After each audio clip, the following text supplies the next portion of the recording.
Tumpukan sampah juga berserakan di Pasar Gede Bage. Pemirsa, pembuangan sampah masih menjadi pekerjaan rumah sejumlah pemerintah daerah di Indonesia.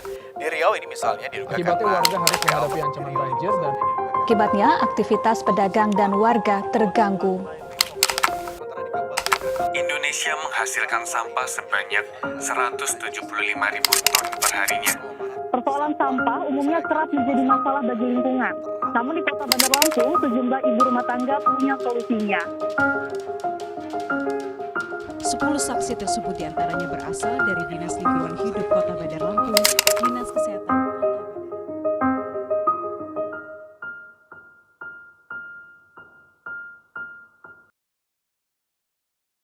Kehidupan sehari-hari manusia tidak akan terlepas dengan namanya sampah. Dengan populasi dan ekonomi yang meningkat sangat cepat, sampah akan terus meningkat. Video dokumenter ini akan menceritakan tentang proses pengelolaan sampah yang terjadi di Bandar Lampung.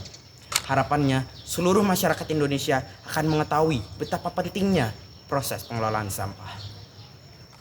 Apa sih Pak TPA Bakung ini? Dan gimana sih Pak sampah ini bisa sampai ke TPA Bakung?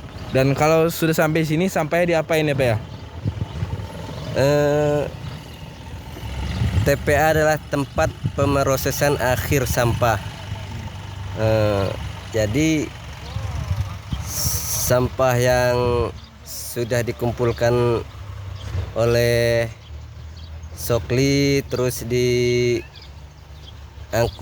oleh mobil sampah dan kita kelola di sini dengan cara, kalau sistem yang kami pakai sekarang sistem open landfill, karena keadaan yang tidak memungkinkan untuk memakai sistem sanitary landfill, banyak faktor dan hal-hal lainnya, makanya kita memakai sistem open landfill, di mana sampah hanya diratakan, dipadatkan, dan dibiarkan begini saja. Ternyata sampah yang buat sebagian dari kita tidak manfaatkan lagi, tapi untuk sebagian dari masyarakat lain justru dapat meningkatkan taraf ekonomi mereka. Mereka mencari nafkah dengan mengambil lalu menjualnya kembali sampah tersebut. Ya walaupun harus berjuang dari bau busuk dan penyakit yang mungkin dapat ditimbulkan dari sampah itu. Ada nggak sih harapan buat Bapak untuk TPA Bakung ini ke depannya? Harus semangat ya Kak Tiri jawabnya. Kalau harapan kita ya cuman satu sih, intinya pengen panjang aja gitu. Panjang gimana tuh? Ya maksudnya isinya supaya pengen lancar aja gitu. Supaya pembuangan ini lancar kan, kalau pembuangan ini lancar kan artinya kan yang orang-orang yang nggak punya ini kan artinya bisa terbantu gitu. Sampah memang menimbulkan kerugian, tetapi sampah pun bisa menimbulkan keuntungan. Tetapi bagaimana sih cara mengoptimalkan keuntungannya lebih dari kerugiannya? Menurut kami ada beberapa cara yang bisa dilakukan. Salah satunya adalah pengelolaan sampah. Pemahaman sederhana pun seperti memilah sampah pada kategorinya minim diketahui di kalangan anak sekolah. Bagaimana di sekolah kami?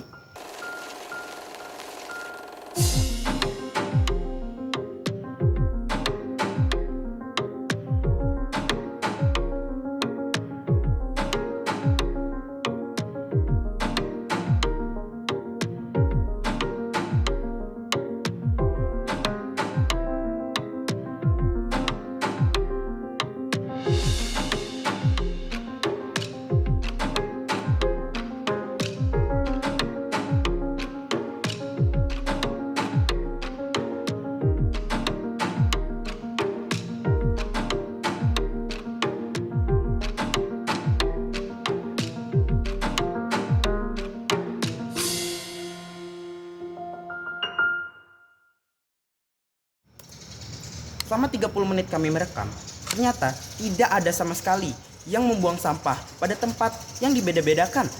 Tempatnya kita sudah taruh ke tempat yang strategis. Tetapi tetap saja, jika kita konklusikan sosial eksperimen tadi, kita bisa mengatakan bahwa mereka lebih senang untuk menaruh sampah ke tempat yang umum. Paling alasannya lebih cepat, lebih mudah, tinggal taruh langsung pergi. Dengan itu kita bisa mengetahui bahwa mereka belum peduli dan juga belum sadar betapa pentingnya membuang sampah sesuai kategorinya. Lalu, bagaimana idealnya melakukan pengelolaan sampah? Sebenarnya ini mudah, bisa kita mulai dari diri kita sendiri, di lingkungan rumah. Lalu, bagaimana setelah kita melakukan pengelolaan sampah? Sampahnya diapakan? Dibuang? Dibiarkan? Kalau di sini, kalau kita orang sudah menyiapkan sampah-sampah, khususnya misalnya sampahnya di plastik, dan pisah-pisah. Tapi kan kadang anak-anak beda-beda. Ada yang naruhnya ketuker, ini dia ini belum mengerti mungkin kan. Ya kalau bisa sih kan itu dari tempat, udah disiapkan tempat kotak sampah yang misalnya bekas makanan, terus bekas minuman, terus kayak kaleng-kaleng itu dipisahin. Kalau bisa ya biar omnya dan teman-teman nggak kerja 2 kali nyortirin kan. Membuang-buang waktu kadang kan, ya mohon kerjasamanya lah. Apa itu bank sampah dan kenapa dibuat bank sampah? Bank sampah itu sebenarnya kita mengambil konsep dari umumnya bank ya, jadi menabung sampah, yang artinya kita membuat konsep sampah yang selama ini mereka buang bisa ditabung, dan tentu tabungan itu akan kembali kepada personal dari nasabah atau masyarakat yang bergabung. Cara kerja bank sampah itu gimana ya Pak ya?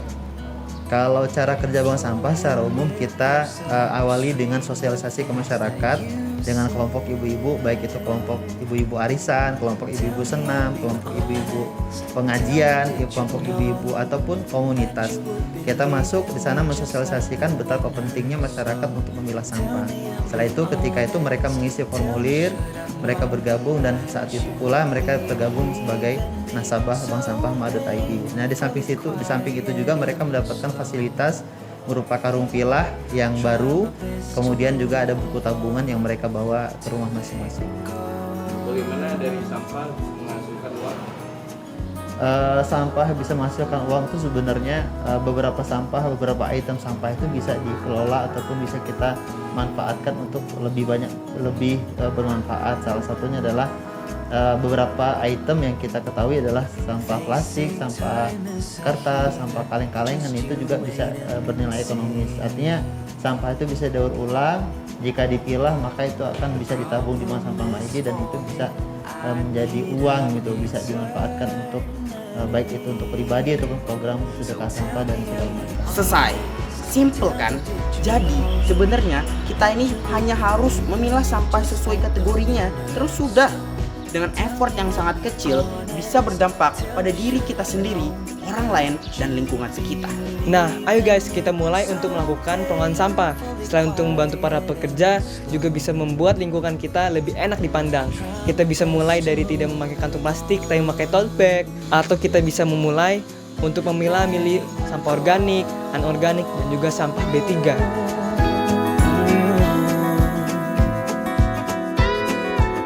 Apa harapan Bapak terhadap pengelolaan sampah di Bandar Lampung? Baiknya gimana ya Pak ya, agar tidak menumpuk begini? Kalau menurut saya, baiknya sampah ini dikelola dari hulu, yaitu dari warga atau dari pemukiman, di mana setiap rumah tangga itu memilah sampahnya masing-masing, di mana yang masih bernilai ekonomis mereka simpan, ditabungkan, dan masyarakat pun masih bisa mengelola sampahnya sendiri. Umpamanya sampah yang bisa menjadi kompos, mereka bisa komposkan. Jadi diharapkan sampah tidak menumpuk di TPA ini kalau dikelola dari masyarakat, dari rumah tangga itu sendiri.